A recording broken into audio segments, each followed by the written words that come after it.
Hello friends, আমি শুভম। প্রথমেই বলে দিই সরস্বতী পুজোর আন্তরিক শুভেচ্ছা ভালোবাসা ইটস রিভিউ টাইমের পক্ষ থেকে। এখন রিভিউ করব অঙ্কুশের যে নতুন সিনেমাটা আসছে মির্জা, তার টিজার কালকে রাতেই বেরিয়ে গেছে, বাট কালকে রাতে রিভিউ করাটা পসিবল হয়নি, তাই সকাল সকাল উঠে জাস্ট অঞ্জলি দিয়ে রিভিউটা দিতে বসলাম। সিরিয়াসলি বলছি, অনেক দিন বাদে যদি ভালো কোনো কমার্শিয়াল মুভির আপনি লুক অ্যান্ড ফিল আর ভালো কোনো কমার্শিয়াল মুভির আপনি ফিল নিতে চান, আপনার এই টিজারটা দেখতে হবে। এই টিজারটার মধ্যে প্রচুর জিনিস ভালো আছে, আমি এক এক করে কথা বলবো। এবার এখানে প্রথমে যে ডাইরেক্টরটার নাম করে দিই, সুমিত সাহিল ডাইরেক্ট করছে এটাকে। কাস্টে আছে ঋষি কৌশিক, আমাদের ঐন্দ্রিলা, কৌশিক গাঙ্গুলি, অঙ্কুশ, বিশাল বড় একটা কাস্টিং নিয়ে কাজ হতে চলেছে। এই সিনেমাটা অনেকবার অ্যানাউন্স হয়েছে, এগিয়েছে, পিছিয়েছে, অনেকে তো ভাবছিল শেলফ হয়ে গেছে, হবে না বোধহয় আগে গিয়ে প্রজেক্টটা, বাট অঙ্কুশ কিন্তু দেখিয়ে দিয়েছে নিজের প্রোডাকশনেই বার করছে। এবং সিরিয়াসলি এরকম ধরনের কমার্শিয়াল মুভি আজকের ইন্ডাস্ট্রিতে কিন্তু দরকার, বিকজ কমার্শিয়াল মুভি কিন্তু আলটিমেটলি ইন্ডাস্ট্রিতে টাকা আনে। তো এবার এক এক করে পজিটিভ দিকগুলো নিয়ে কথা বলি যে কি কি ভালো লাগলো টিজারটার মধ্যে। ফার্স্ট হচ্ছে এর যে কমার্শিয়াল লুক অ্যান্ড ফিলটা না, সেটা আউটস্ট্যান্ডিং। দেখুন এখন যতগুলো সিনেমা হচ্ছে আমাদের বাংলায়, প্রত্যেকটাই আপনি দেখবেন যে একটু ঘরোয়া টাইপের বা চার দেওয়ালের মধ্যে কমার্শিয়াল মুভি হলেও তার মধ্যে একটুখানি বাজেটের রেস্ট্রিকশন থাকে। বাট এখানে দেখে বোঝা যাচ্ছে যে অঙ্কুশ কিন্তু খরচা করতে পেছনে সরেনি। সিরিয়াসলি বলছি, commercial look and feel outstanding. যেভাবে অ্যাকশনগুলোকে ডিজাইন করা হয়েছে, যেভাবে বিজিএমটা ডিজাইন করা হয়েছে, যেভাবে এই লুক অ্যান্ড ফিল রাখা হয়েছে, সেটা কিন্তু খুব খুব ভালো। এবং এখানে কিন্তু কমার্শিয়াল লুক অ্যান্ড ফিলটা খুব ভালো। নেক্সট হচ্ছে কাস্টিং।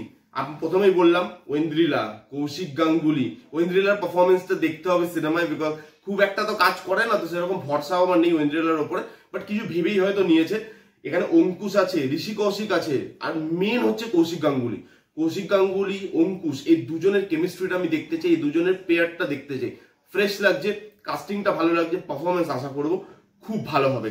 তার সঙ্গে টেকনিক্যাল যে অ্যাসপেক্ট গুলো ওটাও কিন্তু ভালো। এখানে যেভাবে বিজিএম, কালার টোন ডিজাইন করা হয়েছে, যেভাবে লার্জার দ্যান লাইফ এটাকে বানানোর চেষ্টা করা হয়েছে, অবভিয়াসলি বাংলা সিনেমা কিছু তো রেস্ট্রিকশন থাকে বাজেটের, এখানে সেই জিনিসটা কিন্তু ফিল হচ্ছে না টিজারটা দেখে। মুভি এলে সেটা নিয়ে তো পরে কথা বলা যাবে, বাট এখানে টিজারটা নিয়ে কোনো রকম কোনো এরা যে টাকার কমতি করে বানিয়েছে বা এরা যে কোনো রকম বাজেটের রেস্ট্রিকশন দিয়েছে, সেটা কিন্তু আমার মনে হয়নি। তো এখানে লুক অ্যান্ড ফিলটা আউটস্ট্যান্ডিং।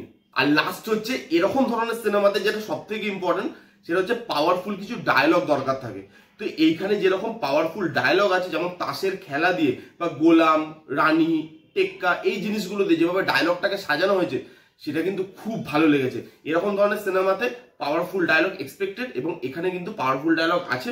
অবভিয়াসলি এটা টিজার, বেশি কিছু তো দেখানো যাবে না, তাহলে তো অনেক কিছু রিভিল হয়ে যাবে। ট্রেলার এলে আরো হয়তো এরকম ভালো ভালো ডায়লগ আমরা পাবো, আরো সিনেমার ব্যাপারে জানতে পারবো। বাট আমার আপাতত এই টিজারটা হেভি লেগেছে, মাস্ট ওয়াচ। সিরিয়াসলি বলছি, অনেকদিন বাদে একটা কমার্শিয়াল মুভি টিজার দেখে ছিটকে গেলাম। এবার যদি নেগেটিভ দিক নিয়ে কথা বলে, আমার টিজারটায় নেগেটিভ দিক কিচ্ছু লাগেনি। অনেকদিন বাদে কোনো বাংলা সিনেমা বা বাংলা প্রজেক্টের নেগেটিভ দিক নেই, এই জিনিসটা বলতে পেরে না সিরিয়াসলি ভেতর থেকে খুব হ্যাপি লাগছে নিজেকে। তো এই ছিল মোটামুটি পজিটিভ দিক। ট্রেলার এলে, মুভি এলে হয়তো নেগেটিভ দিক থাকবে, হয়তো অনেক কিছু বলার থাকবে, তখন সেগুলো নিয়ে কথা বলবো। আপাতত এই ভিডিওতে এটুকুই। যারা যারা মির্জার টিজার এখনো দেখেননি, তারা এক্ষুনি গিয়ে দেখে নিন। যারা যারা দেখেছেন কমেন্ট করে জানান, আর এই রিভিউটা কেমন লাগলো জানতে ভুলবেন না। ভিডিওটা ভালো লাগলে please give it a Thums up, like করবেন, কমেন্ট করবেন, শেয়ার করবেন, চ্যানেলটাকে আমার সাবস্ক্রাইব করবেন। দেখা হচ্ছে নেক্সট কোনো ভিডিওতে। তো তখন bye bye, take care and happy Valentine's day and Saraswati Puja সবাইকে।